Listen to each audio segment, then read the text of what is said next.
Right, now the EOS 70D has a lot of custom functions, and if you go into the custom functions menu, this orange tab here, you can see the camera has already categorized the menu into 3 parts, and that is exposure, autofocus, operation, others. So let's go one by one. We'll go to exposure.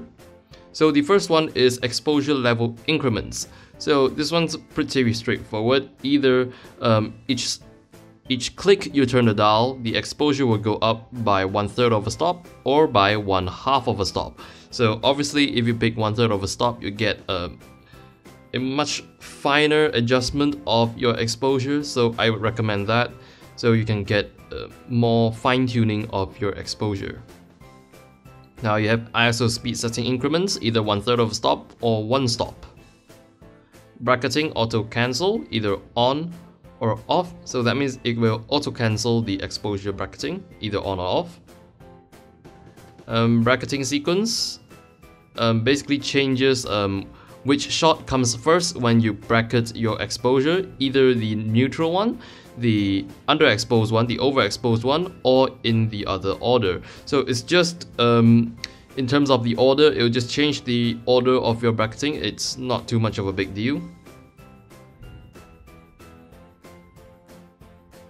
And then we have number of bracketed shots. So it's what it is, it's the number of bracketed shots. If it's on 3 shots, it will bracket 3 shots, 2 shots, it will bracket 2 shots, 5, 7 shots. And we have safety shift. Now, if you have safety shift disabled, that means nothing's gonna happen, the camera won't change anything. But then if you enable it for shutter speed aperture, if you're in a shutter or aperture priority mode, and your settings will cause your image to overexpose, then the camera will override your settings to get a nice exposure. ISO speed, same case, except it overrides your ISO speed in case it will cause you to overexpose. And that's it for the auto exposure menu. And we have autofocus. So back to number 1. Tracking sensitivity, either locked on or responsive. So if you put it towards locked on, it will just keep locking on to the subject you're currently on. So it will try its best to just track that subject. But if it's on responsive, then it will basically not lock on very tightly to an object, but more of it will choose to respond to whatever is inside the focus area. So it will just try to nail focus on whatever is inside the focus area instead of locking on to just one moving subject. Do note that this only applies for AI servo mode or AI focus mode. And we have acceleration or deceleration tracking, basically how sensitive it is to acceleration and decelerating objects. AI servo first image priority, so it's either release or focus. So if it's to release, you might get your image out of focus because the main priority is to get the shutter released. But if it's on focus, you might experience a slight delay in your shutter release because the camera would try to prioritize the focus so as to only release the shutter after the image is sharply in focus. And speed or focus, basically it's how fast the camera reacts when it's onto the second image. So speed, basically same case as release. Focus, same case.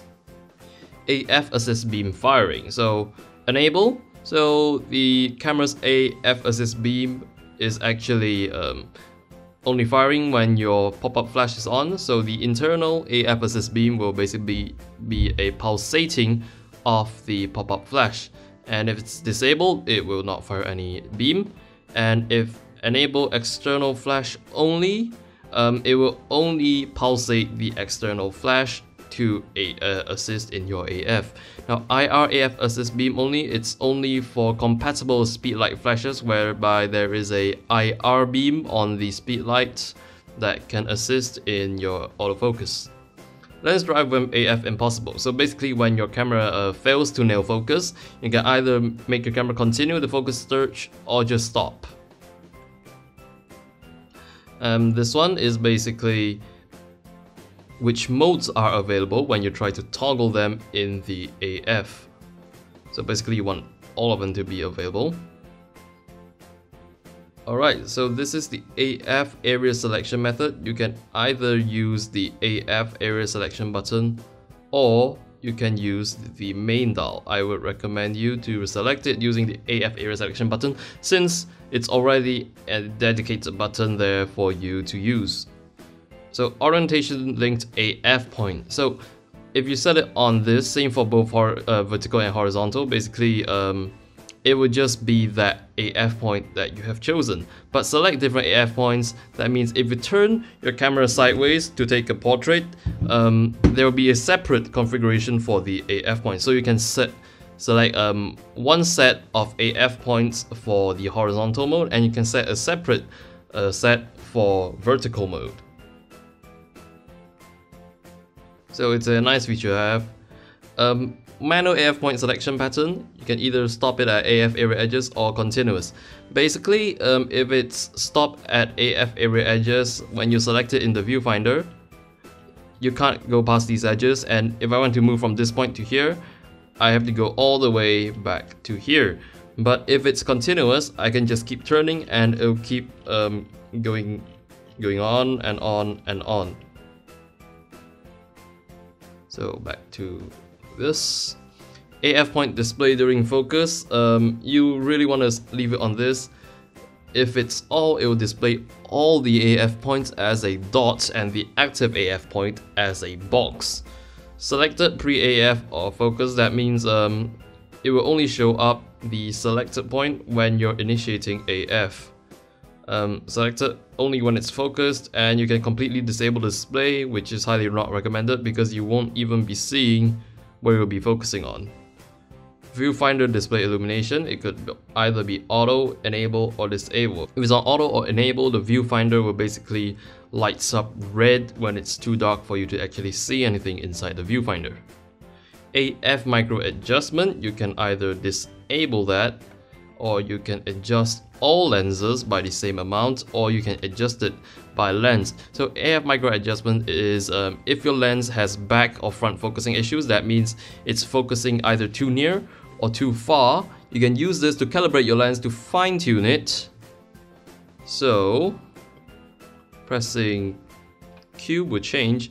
So this will basically make your lens focus deliberately focus slightly further, and if you set it this way, it will have your lens deliberately focus nearer. So it takes some time to actually calibrate this. So this is not necessary if your lenses have no front or back focusing issues, but if your lens do have this issue, then you might want to consider this. So let's go to Operation Others. Dial direction during shutter priority or aperture priority. So normal, reverse direction, it basically reverses the direction of which your dial turns. Multifunction lock, that's this. If you flick this lock button up, it will basically lock the quick control dial by default, but you can also take this for it to lock the main dial as well, and for the multi-controller as well. So it's customizable. Now this is warnings in viewfinder. So when these you have ticked, and any one of these ticked items that you have done on camera, for example when monochrome is set, so if I set it to monochrome, or when white balance is corrected, or when I expand my ISO, if I have these ticked, so when I have any of these active on the camera, then there will be this caution sign showing up in my viewfinder. So it's just a notification. And we have custom controls. We have another entire topic on custom controls, so we will skip this for now. And obviously we have clear all custom functions. By hitting this, it will reset all custom functions.